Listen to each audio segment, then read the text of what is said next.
जी बिस्मिल्लाहिर्रहमानिर्रहीम। 1.5 हफ्ता हो गया है व्हाट्सएप पे मैसेज जी कोक पीना छोड़ दो। तो सोचा इस पे तहकीक की जाए।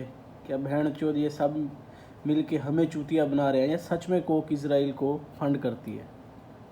पहले तो कोक और उसकी हिस्ट्री के बारे में जानते हैं। ये एक अमेरिकन कंपनी है, इसे कोई बड़वा इजरायली स्टार्ट नहीं करके गया। अब भी इसके सबसे ज़्यादा शेयर वारन बफेट के पास हैं, जो एक अमेरिकी है। 1892 में इसकी प्रोडक्शन स्टार्ट हुई थी कैंडलर्स के थ्रू। एज अ कैंडलर इसके वन ऑफ द पाइनियर में एक था, और इसके साथ एक और था पेम्बर्टन, और जिसने ये मचाई थी कि जी इससे बीमारियों का इलाज होता है। वर्ल्ड वार 1 से पहले तो कोक की प्रोडक्शन बड़ी बढ़ गई थी। उसके बाद इन्होंने कोकेन निकाल दी थी कोक के फार्मूले से। ये सब तकरीबन सबको ही पता है। उसके बाद वर्ल्ड वार 2 के बाद इन्होंने स्प्राइट और डिसानी वगैरह ये सब इसे स्टार्ट कर दी और प्रोडक्शन। मज़े की बात है, अब कोका कोला की हिस्ट्री जो है पाकिस्तान में क्या है। तो सबसे पहले तो आप ये जो कहते हो कि पाकिस्तान में कोक पीने से इजराइल को पैसे जाएंगे, पहले तो आपको ये पता होना चाहिए कि कोक के शेयर किन के पास हैं। पाकिस्तान में तकरीबन 49.67% शेयर तुर्की के पास हैं।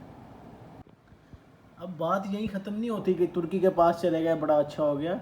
अब बात आगे इंटरेस्टिंग शुरू ही यहाँ से होती है कि जिस बड़वे के पास ये 49.67% शेयर जाते हैं, टुनजाय ओजिलहान जिसका नाम है, बिलियनियर तुर्की का वो है, उसकी और रजब तैयब एर्दोगान की जो आपस में क्लैश है वो भी मैं आपको बताता हूँ। लेकिन उससे पहले ये सीसीआई की एनुअल रिपोर्ट है 2020 की, जिसमें पाकिस्तान का जो मार्केट शेयर है वो 50.9 है सीसीआई में, और जो इसका सीसीआई का शेयर है जो पाकिस्तान से लेता है वो है 49.67। यह जी टुनजाय ओजिलहान जो सीसीआई का चेयरमैन है तुर्की के अंदर, अब ये वैसे ही बिलियनियर है। अब इसका जो रजब तैयब के साथ जो तल्लक है वो मैं आपको बताता हूँ, वो बड़ा इंटरेस्टिंग है। पहले तो एक ये आर्टिकल है जिसमें ओपनली रजब तैयब कह रहे हैं कि कैसे आप कुछ साल पहले कुछ भी नहीं थे और आपने कैसे तरक्की किया वो सब मुझे जानता हूँ। मतलब ओपनली टारगेट किया है टुनजाय ओजिलहान को, इस आर्टिकल में ओपनली टारगेट किया उसको।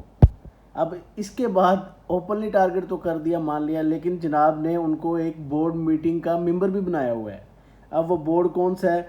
वो है जी इकोनॉमिक या फॉरेन इकोनॉमिक, उसको बोर्ड का नाम है DEI के, उस बोर्ड का नाम है पूरा फॉरेन इकोनॉमिक रिलेशनशिप के नाम से बोर्ड है। वो जो डिफरेंट बिजनेस होते हैं उनको कंट्रोल करते हैं, और उन दोनों और उस मीटिंग में ये जो पाकिस्तानियों के अब्बू हैं ये और टुनजाय ओजिलहान साथ बैठ के फ़ैसला करते हैं। एक तरफ मीडिया के सामने ये बताया जाता है कि कैसे टुनजाय जैसे लोग अमीर बने, और दूसरी तरफ उन्हीं के साथ बैठ के दूसरों के बिज़नेस को कंट्रोल करने की बातें की जाती हैं।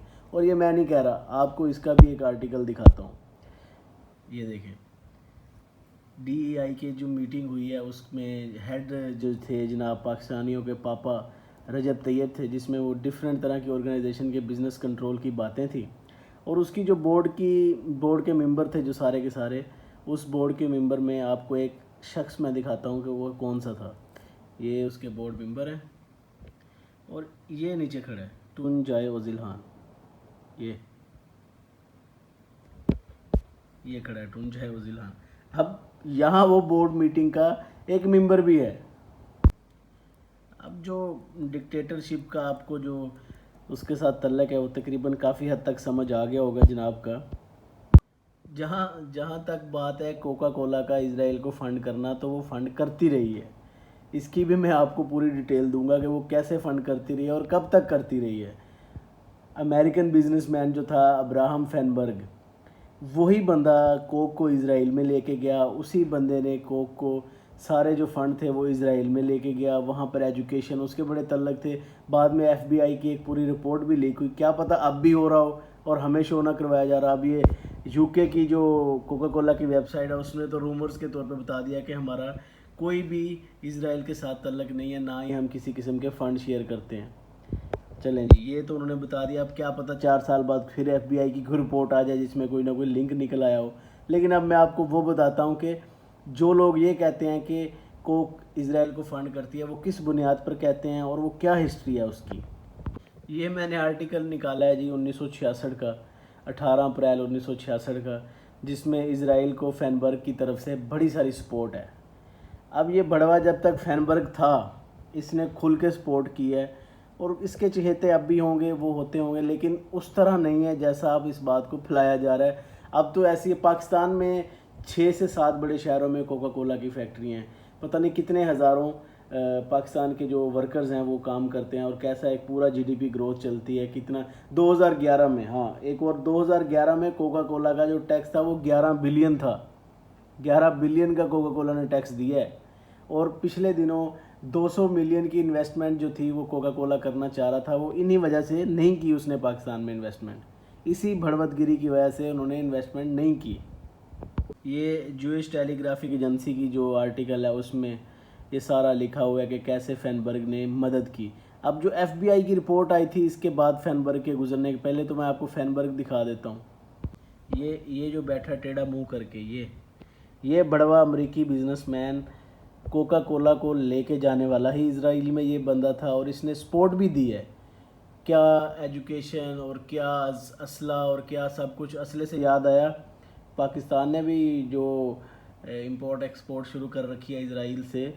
अब चलें, अब इसका भी मैं आपको बताता हूँ। ये भी मैं नहीं कह रहा, ये भी एक आर्टिकल आपको दिखाता हूँ मैं। ये देखें, ये Pakistan imported military equipment from Israel. अब मंगवाया, ये देखें, ये रडार मंगवाए हैं जी, पायलट गियर और डिफरेंट चीज़ें। अभी और भी बहुत सारी हैं। तुर्की तो हर तरफ ही है ना, इसकी इंपोर्ट में भी पहले 10 में से है, एक्सपोर्ट में भी पहले 10 में से है तुर्की इजराइल के साथ। और सबसे बड़ा पापा भी हमारा वही है। ये है वो एफबीआई की रिपोर्ट जो बाद में, पहले इन्होंने लीक नहीं की, जो बाद में लीक हुई या लीक की गई है, जो भी था इजराइल लॉबी की वेबसाइट .org पे ये अवेलेबल थी। तो उसकी पूरी डिटेल में इसका इन्होंने डिटेल वाइज लिखा कि कैसे फैनबर्ग के इनके पॉलिटिशियंस के साथ तल्लक थे, ब्रिटिश के साथ तल्लक थे, और उनके जितने भी मेन मतलब इजरायली कैबिनेट के लोग थे उन सब के साथ इसके तल्लक थे। और उसने खुल के सपोर्ट किया और जम के सपोर्ट किया इजराइल को। ये पूरा का पूरा आर्टिकल आप पढ़ भी सकते हैं। और जब तक ये अब्राहम जिंदा रहा है 1986 तक कोका कोला इजराइल को सपोर्ट करता रहा, इसके थ्रू, डायरेक्ट नहीं, इसके थ्रू। ये भी बिजनेसमैन था, शेयर होल्डर होगा, और ये उसको इजराइल को प्रॉपर सपोर्ट करता रहा है। और इजराइल की जो भी कोका कोला की प्रोडक्शन है, अब तो उनकी बॉटलिंग इंडस्ट्री भी बहुत आगे जा चुकी है। और यही बंदा पायनियर था, यही लेके जाने वाला था। बाकी इसके जाने के बाद या इसके दफ़ा होने के बाद मेरा नहीं ख्याल कि कोका कोला इतनी प्रॉपरली सपोर्ट करता होगा इजराइल को। माइट भी कोई लिंक हो, बाद में एफबीआई की कोई भी रिपोर्ट आए, वो एक और बहस है। लेकिन इस वक्त ऐसे हालात में कोका कोला को बैन करना अपने पाँव पर कुल्हाड़ी मारने के बराबर है। और जिसमें से 50% शेयर पहले ही तुर्की के पास जा रहा है। पता नहीं कहाँ से बातें निकाल लेते हैं, क्या क्या बताते रहते हैं।